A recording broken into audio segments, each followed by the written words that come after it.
Hello everyone, and welcome back to Coming Home, Survive and Thrive in Homeschooling. Continuing with my series on The System is Failing Our Children, I'm interviewing Helen Houghton, leader of the new Conservative Party in New Zealand. A teacher of many years, she knows from personal experience what is happening in our schools. She was so concerned about what she saw happening, she left teaching to enter politics. This gives us a unique insight into what continues to deteriorate in the public school system and what to look for as we exercise our political privilege to vote for change. Helen tells us her perspective on why the system is failing and the troubling things which happen in schools in all areas, not just the low socio-economic areas. Yes, it is hard listening, but knowing the truth brings power as it surely motivates action. Whether you take her advice for local school involvement and awareness, or on the larger scale of social and political action, her helpful advice brings hope and banishes the deliberate narrative to us that there's little we can do. As parents of children in our schools, you do have options. Whether you choose to stay in the public system or move to private schools or homeschool, this episode has content that will open your eyes, even if you consider they were already open. And don't think that if you're not in New Zealand that this does not apply to you. It's a similar situation in other Western countries too. Never forget, the darkest night will give way to the light of the morning. Before we hear from Helen, let me remind you that I'm available for homeschool consultations. You can find me on my website, cominghomeinfo.com. And please, if you haven't already subscribed to my YouTube channel, please do. Now, over to Helen. Thank you, Helen, for agreeing to be interviewed by me on my homeschool podcast. And you are the leader of the new Conservative Party here in New Zealand. And I've heard you talk a few times, and it seems to me that part of your speciality is a deep knowledge of our education system in New Zealand. And so I'm reflecting as we're starting to talk about this, that I've recently been told, and it's through statistics, that more than 50% of our school children are finishing school functionally illiterate and innumerate. And I find that beyond shocking, and I don't really know how to unpack that.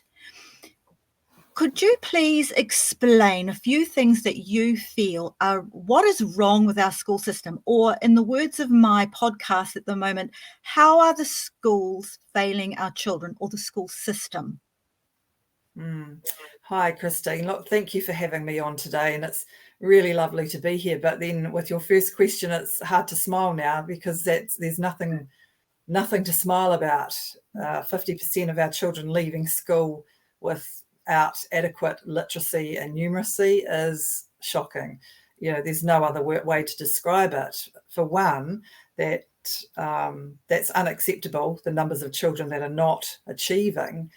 But Christine, it's not a reflection of them, but us. And I say that not because there are not good teachers. There are fantastic teachers. I've worked with really good, my colleagues are really good, and school leaders are fantastic. This is Ministry of Education issues here. Functional. I think you might have mentioned functional. Well, when you go out into the real world, they need to be functional to be able to manage and secure a career. as well as getting along with people in the community.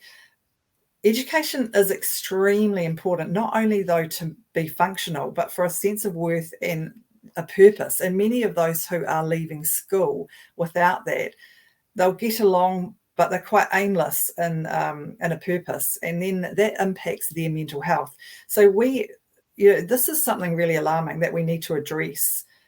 We have politicians talking about equity and poverty, but they need to be held accountable for misrepresentation of that, because of the reality of what is happening with the state of education, like you've noted. Everything starts with education, and education is highly powerful, as we know, for people to function, but also it can be misused for nefarious purposes as well. Knowledge is power, we've heard, and without knowledge, there's those comments about without knowledge, people perish. There's all sorts of really good quotes around the importance of education. The question is, though, I'd like to put back, is do we want children to be just functional when they leave school as well? Or should we be making sure that we have children excelling at the level that they can excel at? Yeah, I'm not a fan of functional. Yeah, it's almost like good enough. Well, that's not acceptable either. There may be some who are functional, but don't we want them being at their optimum, educated, knowledgeable selves? Isn't that the goal? Absolutely. And that's why I mentioned it's, we should be setting targets for children to excel where they can. And that doesn't always mean, like I say to my students, you have students with different levels of abilities and passions, and where we have strengths and weaknesses. We're no different as adults. So I make sure that all the students that I've taught, because some of them come and they feel really downcast if they are not, the highest reader, or they know that they're struggling in an area. So I make sure that I set them up really well by saying, look, you may not enjoy this aspect, but we can still learn to, improve that, but you may excel at something else. And so you'll identify for that child where that they are excelling, and all children excel somewhere. We don't have to go around be unrealistic and exaggeration by saying that all children are geniuses. I have heard somebody use that term recently, and I kind of thought, we don't want to go around telling people they're a genius when they're not, but everybody's got skills and strengths, and just like we all have areas that we need to work on. But yeah, you're right. We have to set really high expectations, and I mean that not only academically but behaviourally. We have got some big issues, and we'll talk probably further on about that around behaviour, or there's labels that are put on children that come through the system, and it's almost like that label then limits the ability of the child, because of the adults around them are putting that restriction on them to be able to get out of that. And I really struggle with that as well, because I have high expectations for all children, and I think they appreciate that and respect you for that, because otherwise we are saying it's I don't want to go off track here, but if you look at what's happening in politics around race-based politics, and I know that's really big, but if you look at that, and we are giving stats about certain races or certain cultures, we are basically putting them into boxes and trying to say that they're restricted in that as well, when we know that's a lie, and it's misrepresenting cultures, it's misrepresenting people with disabilities, people with learning learning, not disorders, I don't like that term, but areas where they need more support. They excel in other areas. So it's almost like there's a victimhood mentality out in the community, and that's pushed through many different political parties, I must say, almost keeping people and holding them into that victimhood. And I get a little bit cross when I see that, but probably going too far in the politics now. Sorry, Christine. It's okay. It's all just intro stuff for us. So So Helen, why don't you map out then a few things that we can talk about today that really are the the major things that how our schools are failing children. Oh, yeah. Okay, it's a pretty heavy topic, this, as you are aware. There's quite a lot to understand about why the system, and I call it the system, is failing our children, because it is not the teachers. It is not, I've said before, it is not the school leaders. They're doing a fantastic job. And if we took away some of that bureaucracy and the government control that, into the curriculum areas now, for example, teachers do really well. They know what to do. They go through teaching college and university and get trained on this stuff. So they're really well equipped. Well, although, there are some tweaks around that we can do better. But school leaders and those teachers know how to teach and what is best for their community and their students. So it's not so much that they are failing our children or that children are failing. It's a system. It's what's happening from the top, the bureaucracy, the overreach of government into the schools. It's not going to be an easy or a quick fix, Christine, however, because I'm just going to put it out there, removing this government October would be a key factor and a good start. But look, one thing we need to focus on is not blaming all the successive governments. Recently, I don't know whether you heard our education minister. She had an interview where she was questioned, and we know that the system is broken. We know that we need to focus on how to do it better, not the past and talking about who to blame. But in the interview, the education minister, Jan Tinetti, was asked about if the education system is in crisis. And I tell you it is.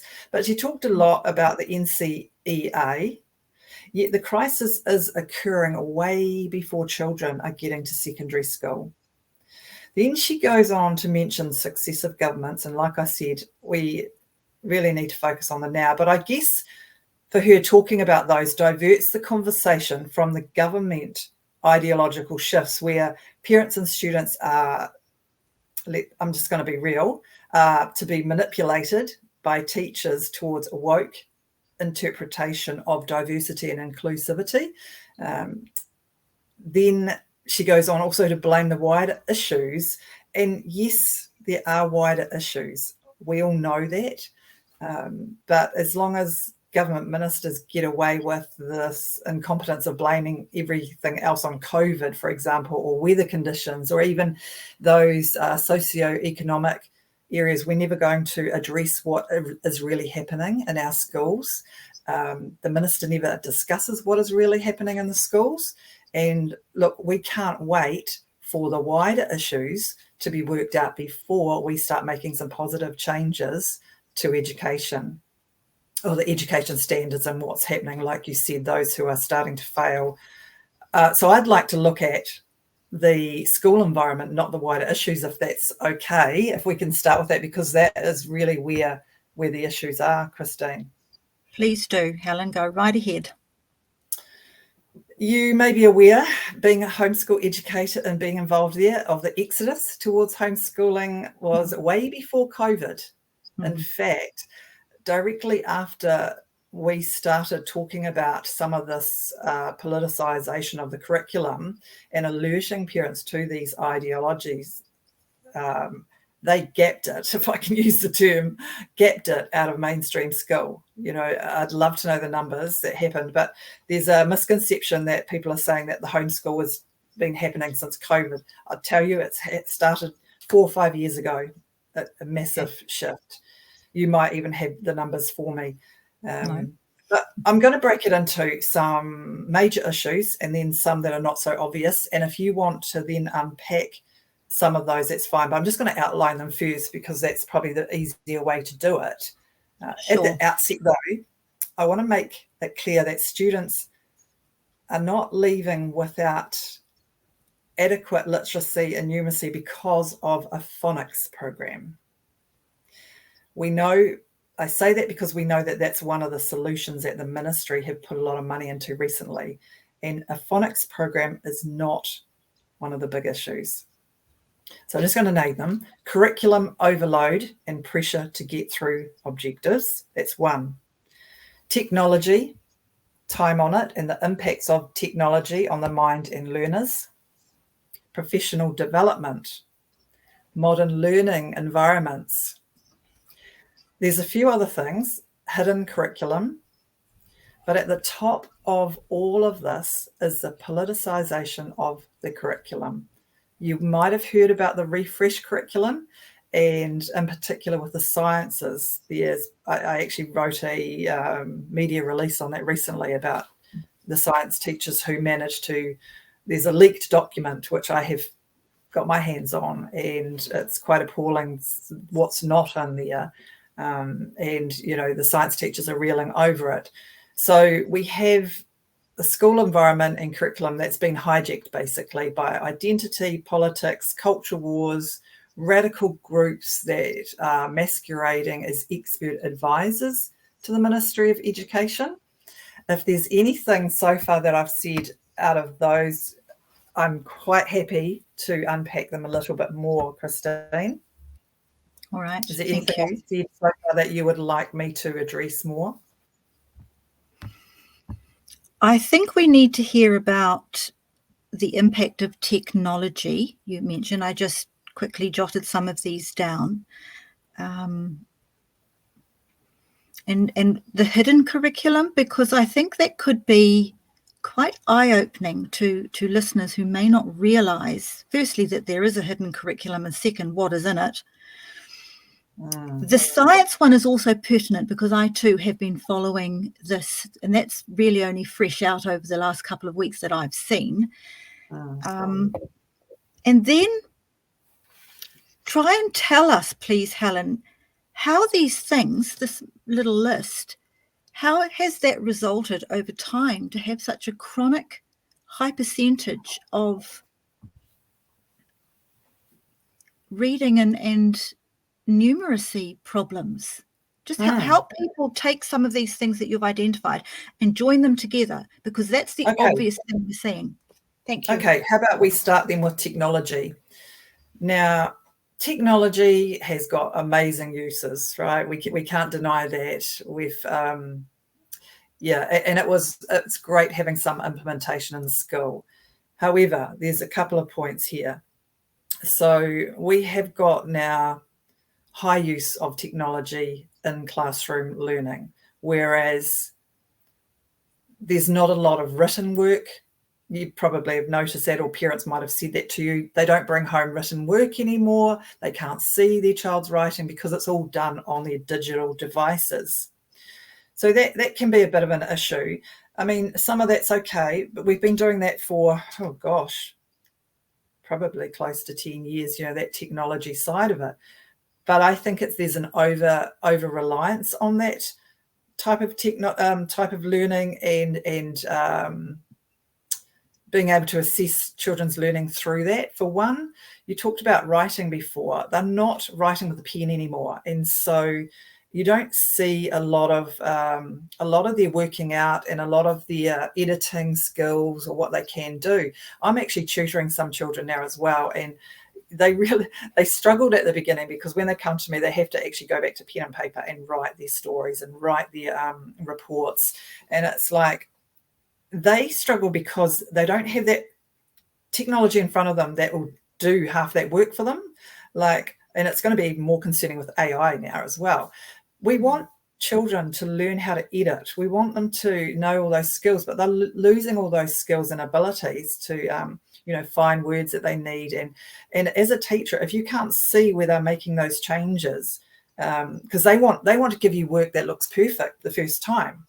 And they can do that when they're doing it on digital because they've already had the spell checks and, looked up those words. So they're not using those tools that we teach them at a really young age around how to, word recognition and not just the sounds, but the groupings of letters and things. So all of that foundational stuff that we teach in those first few years is then pushed to the side, and so they're not using it as much. So there's a lot around that, and we can talk further on that. But technology also is impacting their ability to focus and learn. I'll give you one example of even in the early years of the school. So I've taught from year 2 all the way to year 8. So that's 6-year-olds all the way to through 12-year-olds. Now, when I was teaching in year 2, I had a parent who came to me, her young boy. I actually had I was always given the boys because I was really good with boys, and that's okay. But I always had a high class of boys. But an example for this particular 6-year-old, he didn't enjoy coming to school, didn't enjoy sitting in the classroom learning. He didn't want to do his work or reading at home and things like that. And his parent came to me and she said, I can't get him off his iPad. Okay, and I'm like, 2 things here. 1, he's 6, you're the parent. 2, why are parents, and I know some people listening to this are not going to like what I'm saying, but why are we as parents giving technology so early to our children? And I know, look, a lot of us have done this before. We've sat our children in the past in front of the TV so we can cook dinner and all of that, but parents are giving their toddlers their phones to keep them entertained while they go off and do something or while they're socializing. This is becoming the behavior of social change, and whoever said that this is a good thing? I mean, we know, or you probably know, about screen time, and we could have talked about this a few years ago, which I did actually when this parent spoke to me about it. I had my concerns way back around this technology use. But it's coming out now, with the research about, the screen time of, I mean, it's shocking, let alone what their children are actually getting access to. But I talked about a year 2 situation. I'm going to go now to the senior classes that I teach. They're sitting there, you set them up with their task because it's all about student-directed learning, which also has issues. But, they're doing their student-led learning and their inquiry, which is all very well to a point. But can you guarantee that majority of those children are actually on task, focused, and actually getting on with what they should be? I assure you they're not. And this is also in high school. So I'm in touch with many secondary teachers, and they assure me that those children on those iPads, Chromebooks, whatever it is, they're not on task. They are not doing.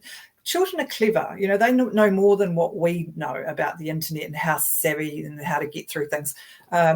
Ask any teacher from even primary school, if you walk up to your students who are all on their digital devices, how quickly they move and change their incognito screen. Unfortunately, we're not setting up children to get the best out of them. And this is on teachers, on our education system, not on them.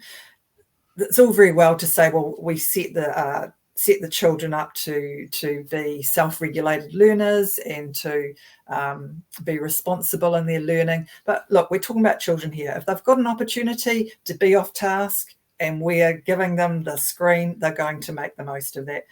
Yes, there are a percentage of students who will stay on task and really want to do the right thing, but as well as I do, some children need to be directed a little bit more. So technology is a huge problem in our schools. All right. I wonder if we should be dealing with the solutions as we go, or do you want to do solutions after you've identified problems? What do you feel would be best? Okay, so we can do it as we go. That's probably a good idea, because then you can ask me things as you have heard, or as you've heard them after I've talked about them. The other part of technology I did forget to mention is phones, personal student phones. So if we can just add that to the list, because most students now are taking phones to school. And while I know that in the primary, in classes I've been in, the process is they hand their phone to the teacher, it goes in the drawer, and they don't get it back until the end of the day. There are, again, a percentage of students who won't give their phone into the teacher, and it's in their bag, and every morning tea, they're out there in their bag, as best they can to keep it hidden, but they're on it. And phone use is an important one. That's at primary school. You talk about secondary school, they're not handing in their devices. They're not handing in their phones. I've got secondary school teachers telling me that, that some schools have that as a requirement, others don't. Some schools are allowing students, maybe it's not part of the policy, but they might say they don't have their device on them, or there's not enough devices in the classroom, so can I use my phone? Children are clever. They know what to do. So yeah, devices, not only the ones that are provided for, but also those that the students are bringing, like their phones. I would be banning phones. I think we need to ban phones from the school. All right. That's a very clear line, because clearly technology is here to stay, and we need to figure out a way to manage it. So are you seriously suggesting can I just put that back though? Why do students need phones at schools? When did we ever need to take a phone to school when you're there to go and learn? Why do we need children with phones at school? Oh, that they might have to ring mum to come and get them because they're sick. Why else would you need one? I'm pretty sure the office does that, Christine. Yes, just like it used to in our time. Okay, so is there any justifiable reason, Helen, as to why a child needs a phone at school, especially primary? No. I can give you something that's interesting, where a student used their phone and it was actually helpful, but that's besides the point. That was where a parent shared a video that their child took secretively about something that was happening in the assembly, and it was quite helpful that I had that, but that's not a good argument why children should be having their phones at school. Yeah. All right. Oh. So is it up to individual schools to form their own policy about phones? I think so, yeah. Like I said, there's a variety of teachers who I've spoken with, and the school policies can change, can vary.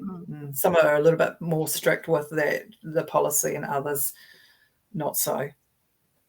So if the schools are reluctant to put in policy, is this something that parents can actually be held accountable for, if you like? I think so. And if parents, you make a really good point. It's one thing for us to sit here and talk about what's going wrong in the school, but we do have to put some of that back onto parents in many areas. Technology is one. Like I said to you with the 6-year-old student that I had, I said to that parent, in a kind, respectable way, I helped her work through how to take that iPad off the 6-year-old child, right? And this is around parenting skills as well. And we know that, some of those areas have some people need to be more equipped in areas in that. And it is hard when technology is such a big thing. Like you said, it's everywhere. We all use it. Parents are no different. And probably we're modelling that high use, or we are modelling that high use of it. How many parents sit out there at the dinner table with their phones? Actually, how many of them sit at the dinner table? We could ask, let alone sit with their children for dinner. Yes. So yeah, there's something there where we do need to put that back onto parents. I think parents need to be aware that technology and the phone use is a big issue on their child's learning. So we put some of that responsibility back onto those parents. And if they're not prepared to say, well, your child really shouldn't have your phone, then I would question, do they really understand the significance of, first, why you're sending your children to school? They're there to be educated, not to be social on their phones. So we do have to put some things back onto them. I think as a kind of a sidebar that's becoming more and more obvious to me, Helen, is the difference in a parenting worldview that's predominant now, as opposed to, say, what it was when you and I were parenting our children. And what I'm seeing is very much, it's almost like an equal playing field between parent and child, that the child is entitled to hold equal authority, if you like. I am a believer in asking for a child's opinion, but I'm also a believer that a child is a child and an adult is an adult, and it's the adult's prerogative to guide that child. A parent is not a friend. So I'm also seeing, I wasn't expecting for this to be coming up today, but it's interesting that it has. I am seeing that some of the problem here is the whole worldview behind large chunks of modern parenting. So I'll just drop that one in there too. Now, those other things that you said, I'm just getting my bit of paper again.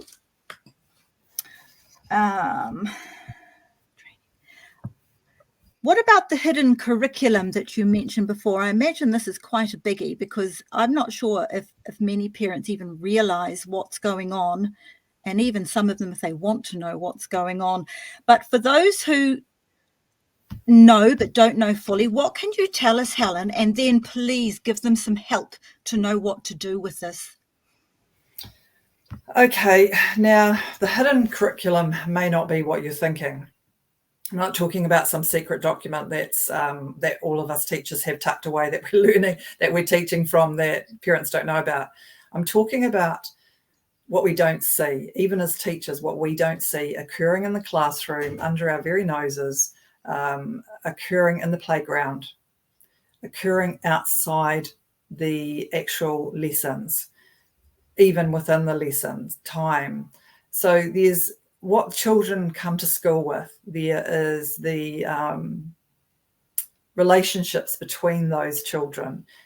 We could also add behaviour issues in here.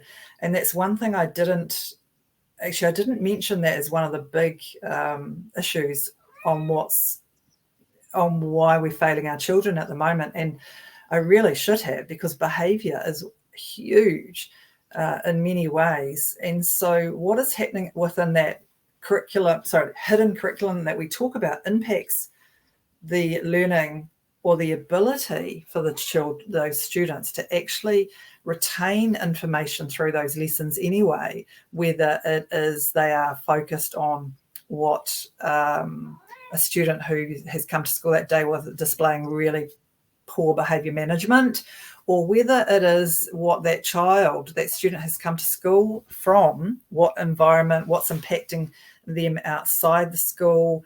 That's a bigger topic around what's happening in society. For example, the anxiety. There's a high level of anxiety around students. And so all of that is part of this hidden curriculum. There's optimum things that children need or students need to be able to learn when they come to school.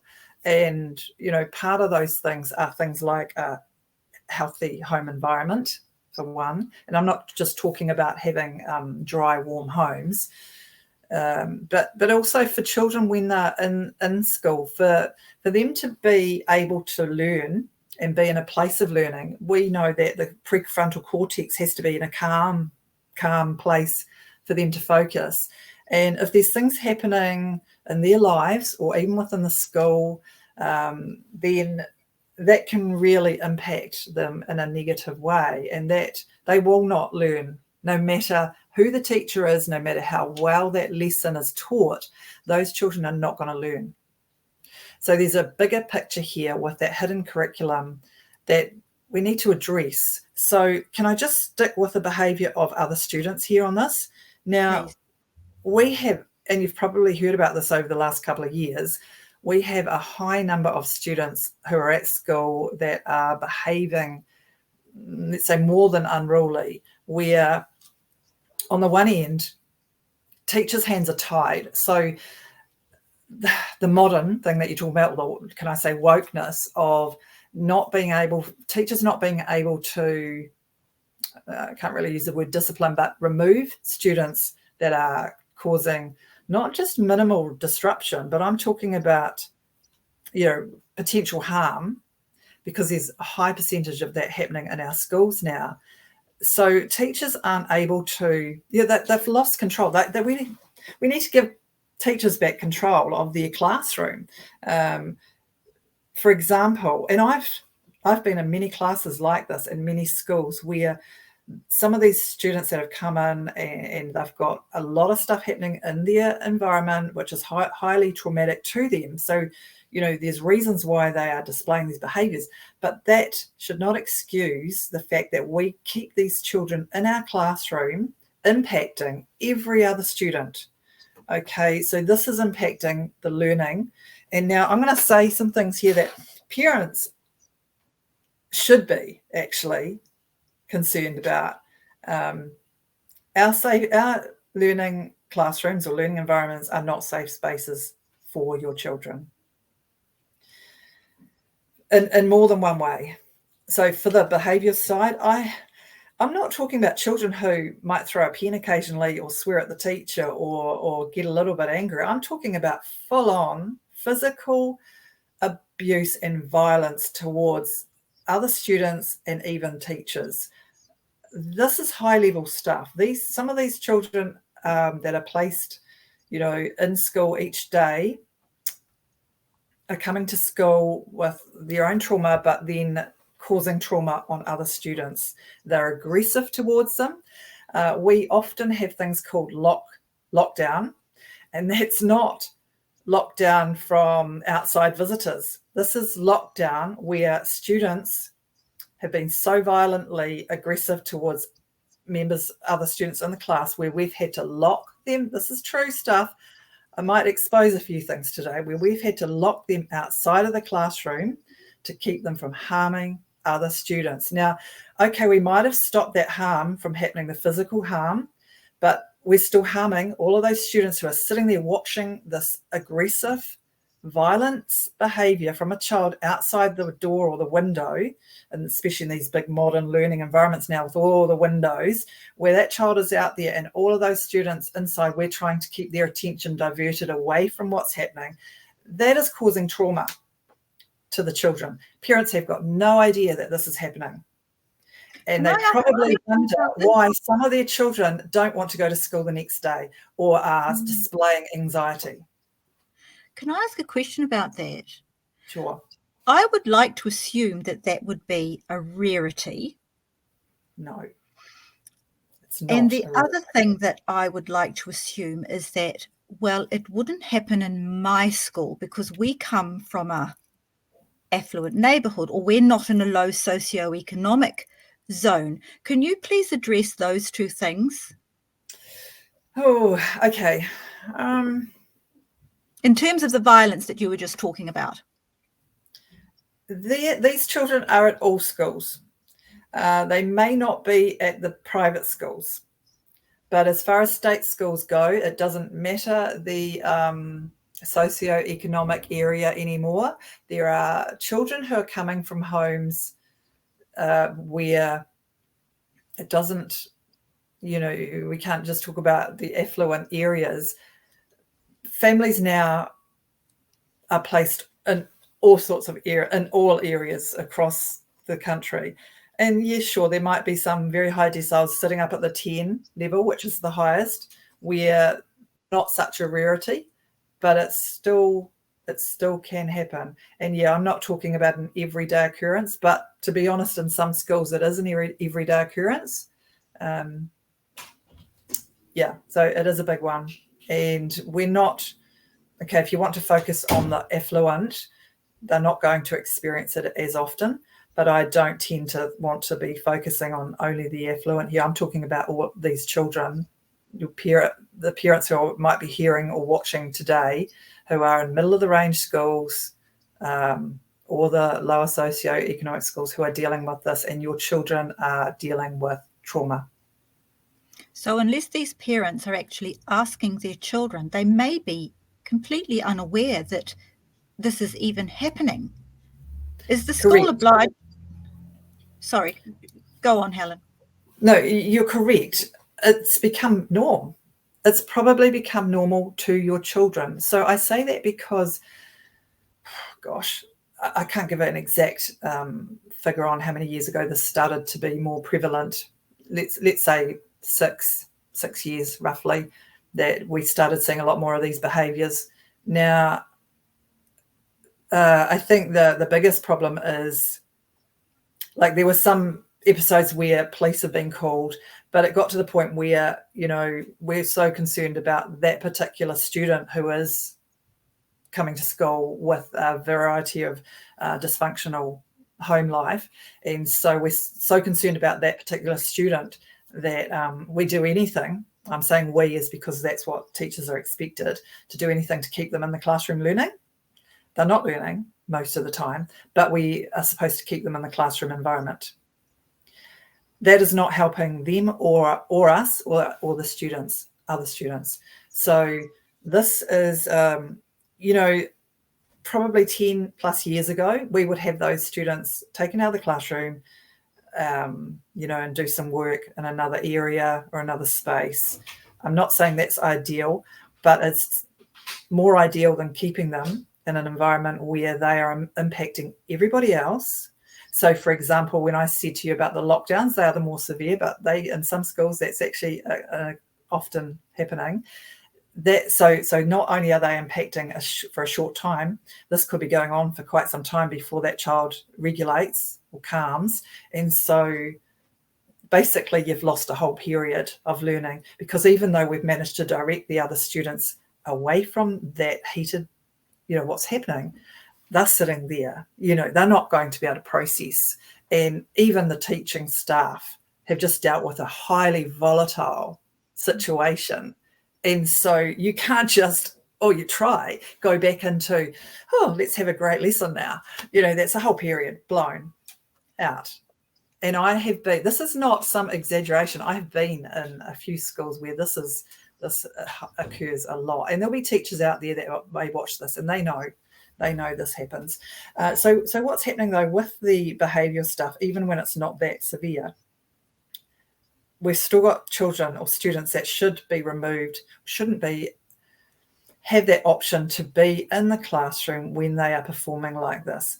But what happens because of the wokeness of the ministry is you know, we're fortunate we might get the DP to come over, take the child for a walk. They'll go and sit in the DP. This is some of the examples. They'll go and sit in the DP's room, playing with something to keep them happy, that particular child. And then an hour later, they're sent back to the classroom. Now, all very well for that student, but everybody else who's experienced what's just happened has to then just, you know, obviously the teachers welcomes the child back in, no problem. But for all of those others that are in that space, you know, that child comes back, there's been no proper consequence around that. Those students that might have been kicked or hit as that child left the room, there's no apology, there's no unpacking for that particular child that's been a victim of that. And so this does happen so often that your children have probably seen it far too long. It's a norm to them. So yeah, they may not go home and say, or you might hear them say, oh, Johnny kicked off today, and you know, but they're treating it more like this is a normal thing. And yeah, I don't think it's acceptable at all. So I'm telling you that the classroom environments are not the safe spaces for children mentally, let alone any potential physical. So what advice then would you give to parents around that whole area? What should they do? Yeah, so that's one where they need to make sure that not only are they talking to their children about this and make sure that, you know, I mean, most parents have a good, trusting relationship with their children, but ensuring to their children that they can come to them, even if the teaching staff or the school have not dealt with it or just kind of, you know, brushed it over and within that school day, that it's important that those children come to you and tell you anyway what has happened, because it should be talked about. It should be talked about further. That's like somebody committing an offence to someone in the community and the victim doesn't get counselling afterwards. Do you know what I mean? It's like we're not doing anything to help unpack for the students. It's like, oh yeah, Johnny's gone off again, or he's poor Johnny because he comes from this particular environment. So we need to all feel sorry for Johnny. Never mind how we've felt when he's kicked us as we've gone out, or the eyes that he makes at us that he's going to get us at playtime. It's not on. Yeah. Okay, so part of the solution is awareness between child and parent. And I would hope that with the gathering of more parents actually knowing, a building momentum to demand some kind of change, because Absolutely. no parent wants their child to have extra anxiety. We know that there's absurd amounts of anxiety in the community. Why would you add to it? Or put it another way, why wouldn't you try and remove a child from that situation? So after awareness, assuming you choose to stay in a public school, what are the parents' next line of defending their child? It is going to the school and talking to the school leaders and complaining. And, it needs to be more than one. That's right. You need to have, if there's parents out there who know of a Johnny in their class or that their child's coming home telling them about, then you get with some of the other parents and you go together, you have a sit down, a sensible conversation with the school leader, talking about psychological abuse, talking about mental injury, because this is mental injury. And they need to go and have these conversations. This cannot be swept under the carpet just because the Ministry of Education don't want children who are coming in with high dysfunctional environments, don't want them excluded, but it's okay for them to impact everybody else. It's not acceptable. So, yeah, they should go to the school. If they know that this is happening, this particular child or these children may not be in your child's classroom, but then then there's the outside, the playground and what's happening out there, the violence. It's, so parents need to get together and go and have a meeting with the school leaders if something's not done about it, because I have heard of many parents who have gone to schools and talked about bullying and they feel like nothing gets done. Well, then you need to write to your ombudsman. You need to make a big deal about it. This is not a time anymore with education for us not to speak up. This is why our education system is such a mess. And we haven't even touched on the gender stuff yet, or things that are against family values. This is no time anymore to keep quiet, to be kind. This is not about being kind. You need to stand up for your children and actually protect them. So you need to speak up. Now, there was something I was just going past and I thought, I need to address that as well, but I think I've lost it. So if I can get back to that, maybe I'll remember. But yeah, the behaviour stuff that we're talking about is huge, and that's part of the hidden curriculum as well. And, this is happening even for teachers. So teachers, oh my gosh, I've seen teachers kicked, bitten. And, I've got to say that some teachers I'm appalled at because they also allow it in a sense where there is no consequence for a child. And whether that child is high functioning on the spectrum, it should not be accepted. I had a new teacher who was in a class next to me who had a high functional person on the Asperger's, and they were kicked and hit all the time. And I said, no, you need to say no. This is not acceptable. We're not teaching that child anything, but we're also, what are we teaching every other child in that classroom about that kind of behaviour being brushed over? It's just, there's so many things wrong around behaviour issues in the class. And like I said, I can't talk about discipline, but consequences. We all need consequences. Every action that we do, even as adults, causes an outcome. And if it's a negative one, then there's a consequence that we all have to accept and take responsibility for. Mm-hmm. So I'm just thinking then, when we use the phrase hidden curriculum, And now we've just heard what you've said about that. Is the hidden part of the curriculum what the worldview lies behind what has ended up to be policy? And like you mentioned, the teachers' reluctance to say no. Is that because the hidden curriculum part there is their actually innate belief, woke if you like, that the child is basically good and just needs a chance and they really can't help it, and it's a socioeconomic poverty problem, therefore they allow it? Is that some of what you're saying? Now, that would be the case with some teaching staff, but there are other teaching staff who are not happy with the situation. Like I mentioned, teachers' hands are tied a lot with this stuff. We can talk about modern learning environments. We can talk about this new refreshed curriculum. We can talk about the phonics. We can talk about all of it. When it comes to the ministry do not listen to the teacher's voice, which is quite ironic because here we are as adults teaching students that they can use their voice, that they can, stand up for themselves, be critical thinkers, which actually is not happening so much now. We're telling them what to think, not how to think. But, and yet us as teachers, as adults, would sit in staff rooms or professional development not having the courage to actually stand up and say no to this, no to that. You need to push back on the ministry. I know there's some school leaders out there who are really good and do push back the ministry. And I know that they turn around and they say to me, they're not well liked by the ministry.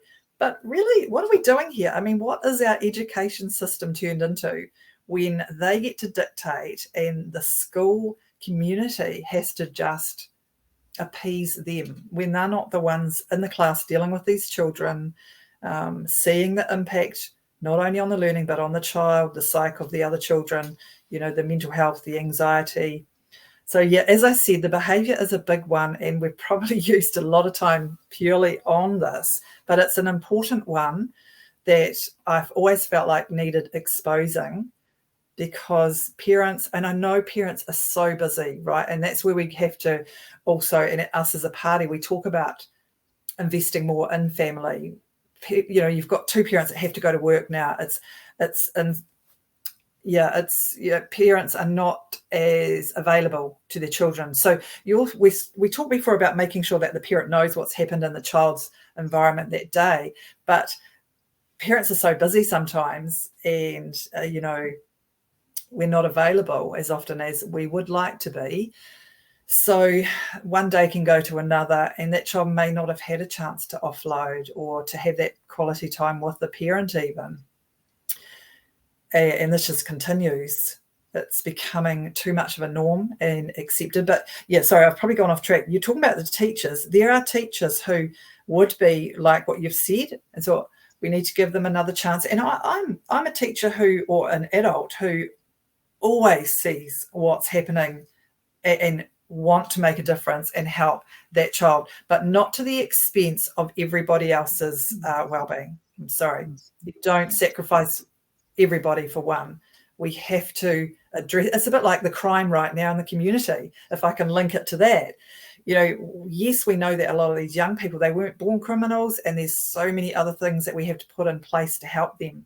But we do not address the crime and the victims that are being hurt out there because of this particular child who they just, the police can't do anything with because they're 14, so they'll just take them back home and there's no consequence. It's the same thing happening in school. There's not the consequence. They come back to school the next day after they've maybe demolished the classroom.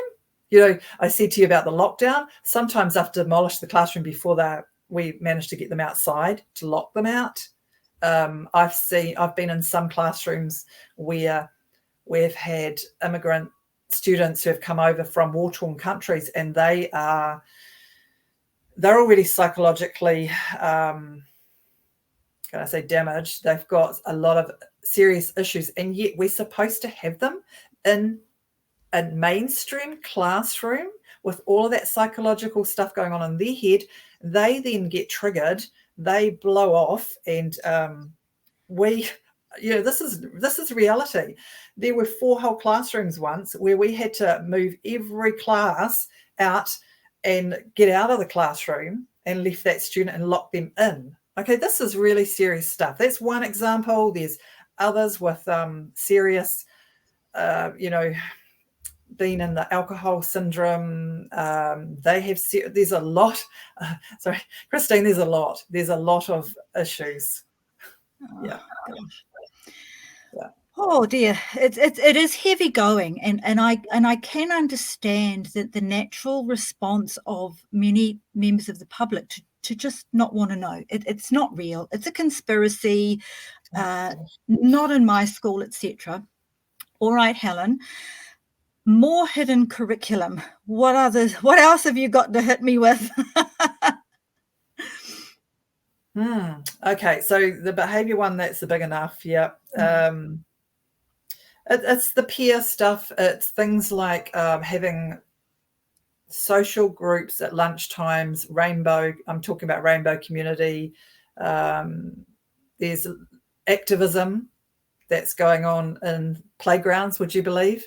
The schoolyards are not the place for political experimentation or activism, and yet there's some groups who, sad to say, are advisors to the Ministry of Education and have got access into policy. So that's what I mean by politicising not only the curriculum, but the classroom environment, the outside, the playgrounds where they are holding these lunchtime support groups for apparently rainbow community students. How do you have rainbow students at primary school? But this is what we're dealing with.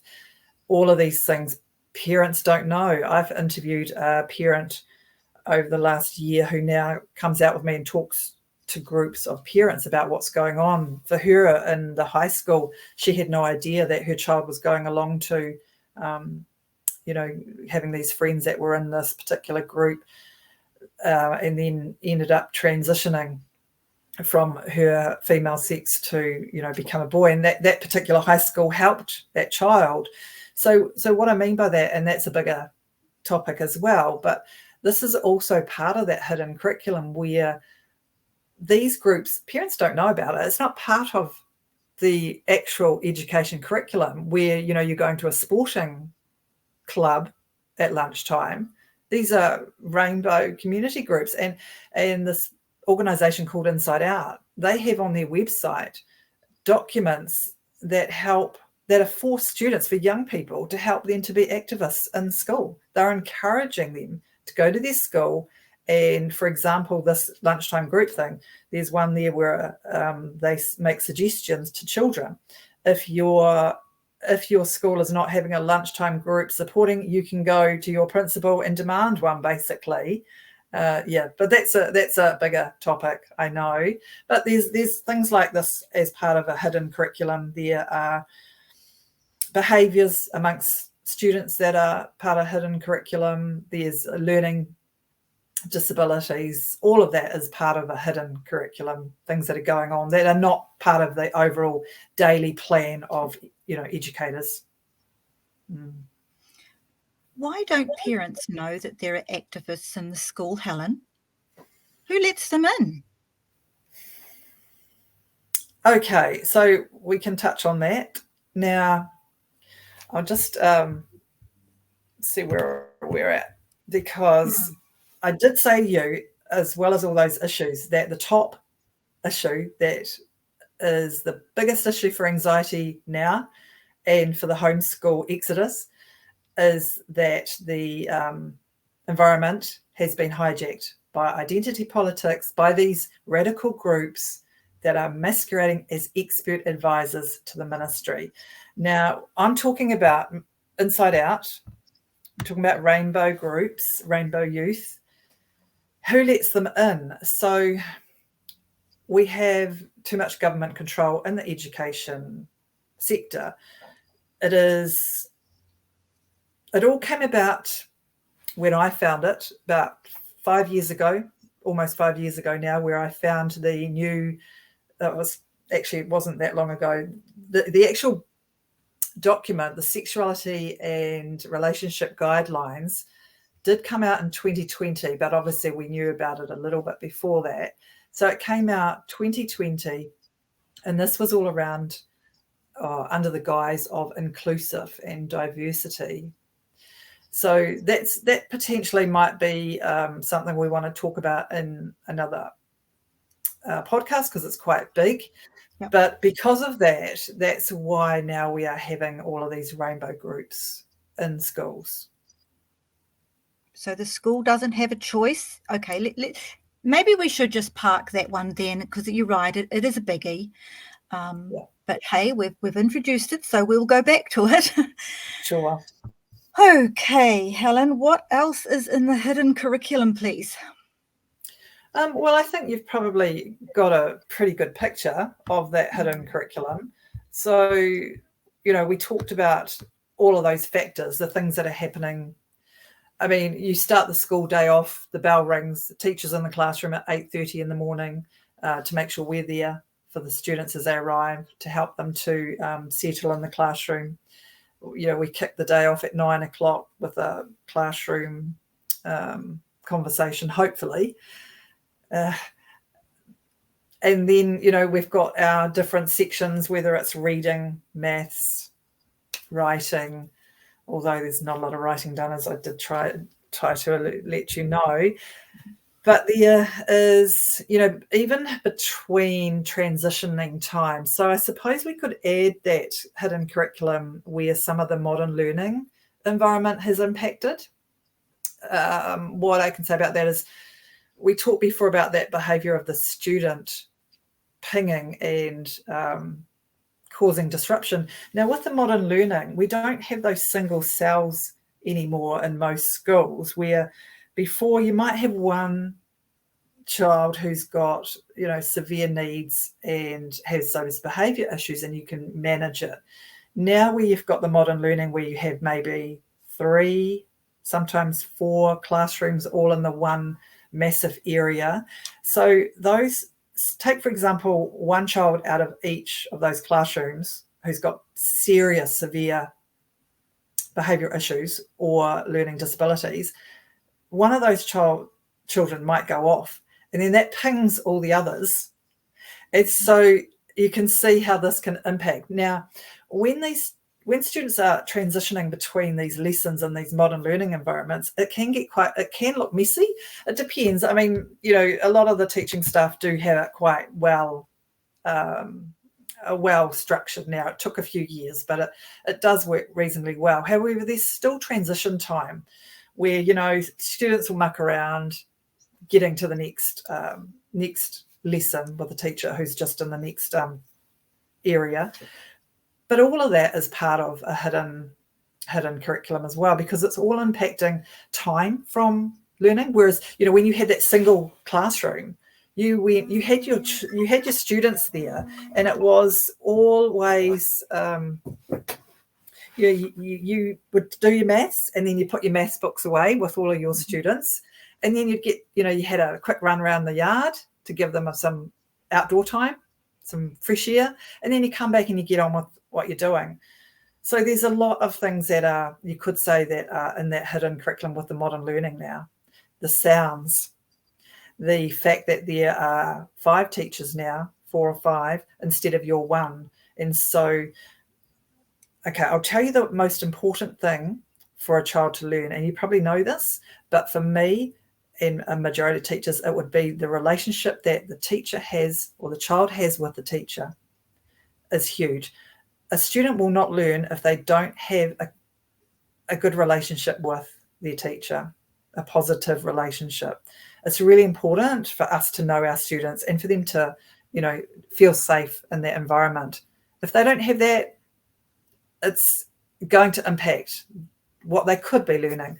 And so when you've now got 5 teachers, people will put to you that, well, that can have positives, because if there's a particular teacher that a child doesn't gel with, at least I've got 4 others. But that's still not a good enough argument of that close relationship, of that building that relationship with that one teacher who knows you really well, who knows every aspect of your learning, needs as well as your family and what's happening for you before, as you come into school. So that's another area that we could, that you could say is part of the hidden, really. And like I said, the sounds. I mean, the modern learning does not suit all children, and it doesn't foster good learning. You can pretty up an environment. It's not going to make an impact on the quality of learning or teaching. All right, so around in the solutions area, we've talked and touched on a few practical things parents can do. I'd like to ask you, from a political point of view, what are some basic things for concerned parents, and not just parents, concerned members of the public, to look for when they are trying to choose politics? But also, Helen, I think I would be correct in saying that some of the political pressure comes from the unelected civil service, if you like, that even if we do get a change of government or a coalition that want to have and enact certain policies, how do you get change coming from underneath where things seem to be reasonably clearly stacked? Yeah, okay. This is big. Now, Sorry. I'll start small. And then I'm going to go into something that is going to, again, be alarming. Now, today's not about me prettying everything up and telling you that this is, that we're going to sort this. Parents need to know that there's serious stuff happening. So first, I'll start with what you said about what parents need to look for with the politics going on out there. Obviously, you should thoroughly look at the policy of each party. Although that's not the only indication, and sometimes not the best indication, because, for example, we've got a lot of party leaders now talking about this, some of the concerns in education. So it's election year. They're all talking about it. They're all identifying these issues. We've been identifying and talking and doing things about them for the last 5 years. So you need to not only read what their policies say on their website, but look at what their leaders or the MPs for those in Parliament, or for those smaller parties outside of Parliament, what have their candidates done, like really, really done for the concerns that we're talking about in education, because we're just focusing here on education. Sure. I don't think I've seen anyone in the last 4 years, and obviously I'm biased because I'm the leader of this party. But look, Christine, you may not know, and your viewers may not know, I only got involved in politics because of what's happening in our school. So I was not politically active 4 years ago. I was still in the mainstream school. I had stepped out of full-time because I saw a need in the community, so I started a charitable trust to help with parenting as well. But I still was teaching part-time. Now, what I saw that was concerning, I put a petition to government, and right from there, just over 4 years ago, I started doing things because of the issues. So what I'm saying is, you might be listening now to leaders standing up, shouting and saying, we're going to do this, we're going to do that, and it's shocking what's happening. Well, what have they done before now? I wouldn't be voting for any of them unless I've seen them. Like I said, I actually had to step out of my career and get into politics to do something about this. So I hope that people will look more at the substance than just on the surface of celebrity type politicians, I suppose. So there is that aspect to make sure that people are really doing their homework. But on the other side of it, so you started with the politics, and you also went to something that's even bigger. The unelected, okay. Yeah. Yeah, so the unelected. So yes, you've got these advisors that are not in there, and we all know about that in all areas. But I'll just alert people to what that problem involves. So, for example, when you've got a party that's the main party in government, like we have the Labour Party, clearly it is their ministers who then go and lead institutions. So, for example, it used to be Chris Hipkins, the Education Minister. Now it's Jan Taniti. So, Education Minister Chris Hipkins, during his time, he was calling for people to come onto their council, I suppose you call it, his advisory group, where then those particular people would then direct the ministry, or you've got people from the ministry, within that conversation as well. So one example of a person who applied to be on Chris Hipkins' council is somebody who put a campaign together to try and have me deregistered as a teacher, purely because I was concerned about the safe learning environment for children. And so because I put a petition, then he turned around and tried to have me removed as a teacher. So there's some real concerns about not only making sure that we remove certain governments, because that's at the top. We have to do that. You have to do that, or you're not going to get a change. There's no way. But it is also things like the Ministry of Education now needs to be completely cleaned out. So I'll just read you a very little bit. I've got it in front of me. This teacher who had got a handful of other people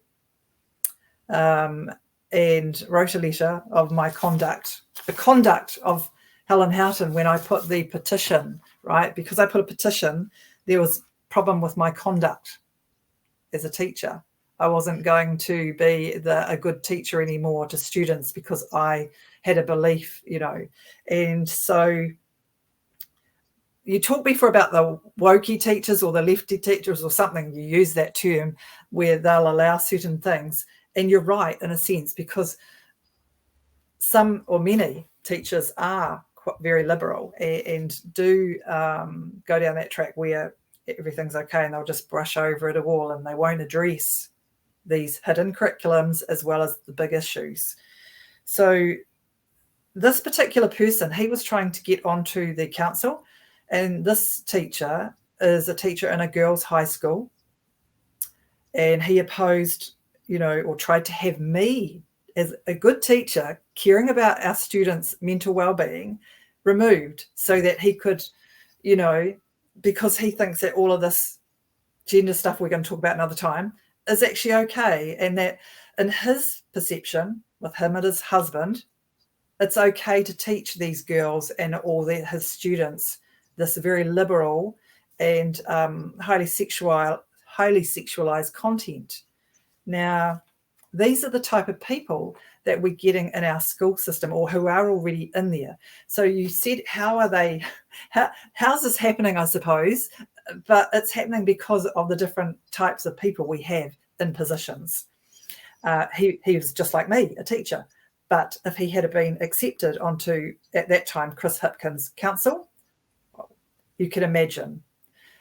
Fortunately, somebody actually went into bat for me, and this particular person was exposed and did not get selected for Chris Hipkins' council.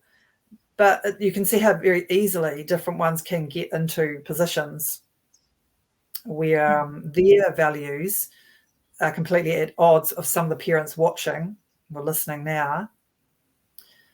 So it's a real, I'm afraid to say, parents have to be so vigilant. I mean, we've always had to be, but even more so now, about who is teaching your child. They may be friendly. And on saying that, I've met different types of teachers. There are some who are very bolshy and really dominant, and you think, oh my gosh. And then there's others who are very airy-fairy. And then there's people like myself who, yes, I suppose I've been described as firm but fair, and I'm okay with that. But when you've got teachers who have far too much control over students, and I do believe they do, And I thought that even early on when I decided to become a teacher, and that didn't change when I was in the teaching system for 16 years, I still saw that some teachers have far too much control over your children, and parents need to know that. But parents need to know that the schools are not and should not have this much control over your children, and you can push back, and you should. You need to speak up, and we need to say no to a lot of the stuff that you're not happy about. I've recently seen a few videos actually of some parents who have spoken to school boards, and it's fantastic to see. Parents are hearing a lot more around what's happening, not only from me, but they're hearing it because they know that it's happening in their schools, because their children are coming home anxious and talking about what has happened.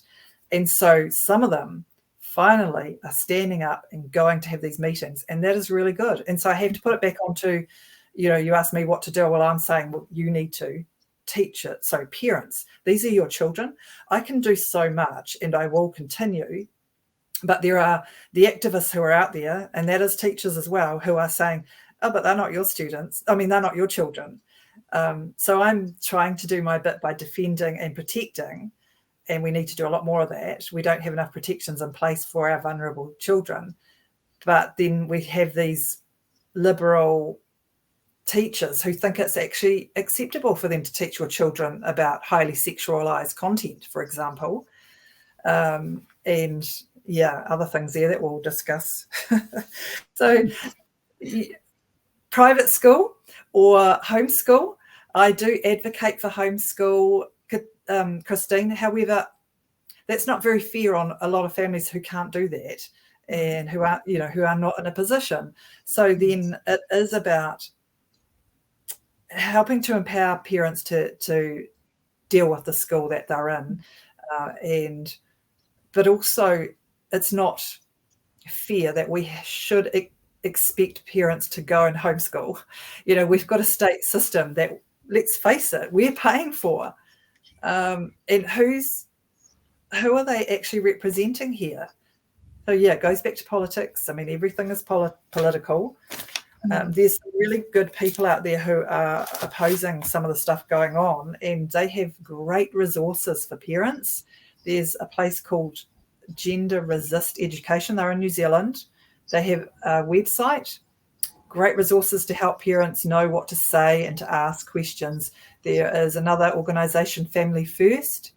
They have incredible resources. They've got books where they've talked about, they've identified lessons that are being taught, and they then have letters, template letters at the back of these booklets where you can actually just, you don't have to make it up yourself. You can just use these and take them to your school leaders and say, you want answers, and you deserve answers. You're the parents. These are your children.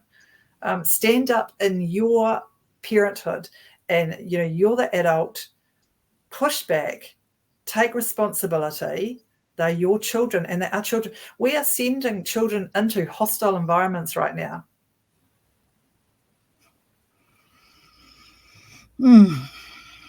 Yeah, I told you it wasn't going to be pretty, Christine.